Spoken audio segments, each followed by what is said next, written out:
کہ لوگوں کو دین کی دعوت دینا اور اذان کے ذریعے لوگوں کو نماز کی دعوت دی جاتی ہے، جو اسلام کا بڑا رکن ہے۔ اذان کی ابتدا کیسے ہوئی کہ جب حضرت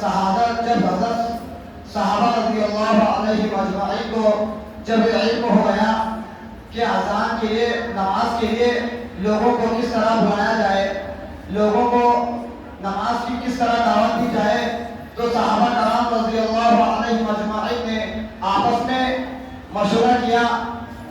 کہ تمام صحابہ مل کر مشورہ کرنے لگے اور کسی نے رائے دی کہ اونچی جگہ پر آگ جلائی جائے، جس سے لوگ دیکھ کر نماز کا وقت معلوم کر کے، جس سے لوگ نماز کے لیے جمع ہو جاتے ہیں۔ اور کسی نے یہ رائے دی کہ یہودیوں کی طرح نصرندہ بجایا جائے،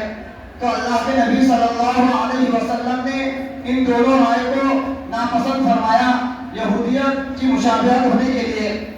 تو حضرت عمر بن خطاب رضی اللہ عنہ نے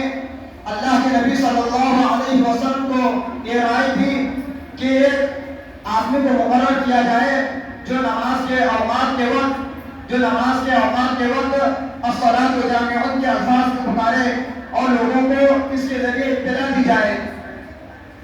تو سبھی صحابہ رضی اللہ علیہ اجمعین جب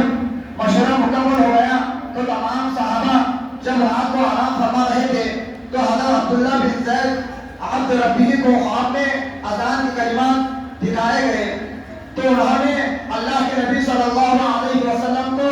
اس کی خبر دی، تو آپ صلی اللہ علیہ وسلم نے فرمایا کہ یہ خواب سچا ہے۔ اذان کی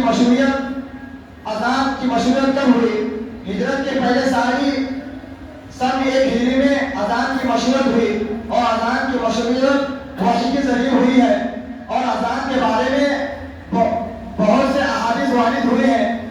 کہ اللہ کے نبی صلی اللہ علیہ وسلم نے فرمایا کہ جو شخص مؤذن کی آواز جہاں تک پہنچتی ہے اتنی ہی لمبی اور چوڑی اس کے لیے مغفرت کا فیصلہ کیا جاتا ہے۔ ابو داؤد کی دوسری حدیث شریف میں فرمایا کہ جو شخص، حضرت ابو ہریرہ رضی اللہ عنہ سے روایت ہے کہ نبی کریم صلی اللہ علیہ وسلم نے فرمایا کہ مؤذن حضرات میدان حشر میں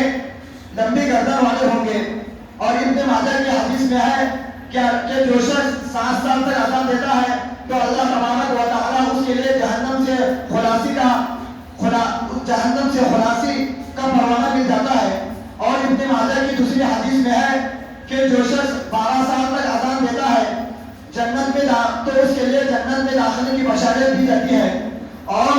ہر اذان کے کلمات پر اللہ تبارک و تعالیٰ اس کے لیے 7 نیکیاں لکھ دیتے ہیں، اور اقامت کے کلمات پر 30 نیکیاں ملنے کا وعدہ مذکور ہے۔ اسی طرح ابن ماجہ کی اور ایک حدیث میں ہے کہ مؤذن کو شہید فی سبیل اللہ کی طرح ثواب ملتا ہے، اور دفن کے بعد اس کا جسم کیڑے کی غذا نہیں بنے گا۔ مشکاۃ شریف کی روایت میں ہے کہ حضرت ابو سعید خدری رضی اللہ عنہ سے مروی ہے کہ رسول اللہ صلی اللہ علیہ وسلم نے فرمایا کہ مؤذن کی آواز جہاں تک پہنچتی ہے، جنات اور انسان اور اس کے علاوہ جتنے بھی مخلوقات ہیں جو اس اذان کو سنتے ہیں، تو تمام لوگ اور سب کے سب قیامت کے دن مؤذن کے بارے میں گواہی دیں گے۔ وآخر دعوانا الحمدللہ رب العالمین۔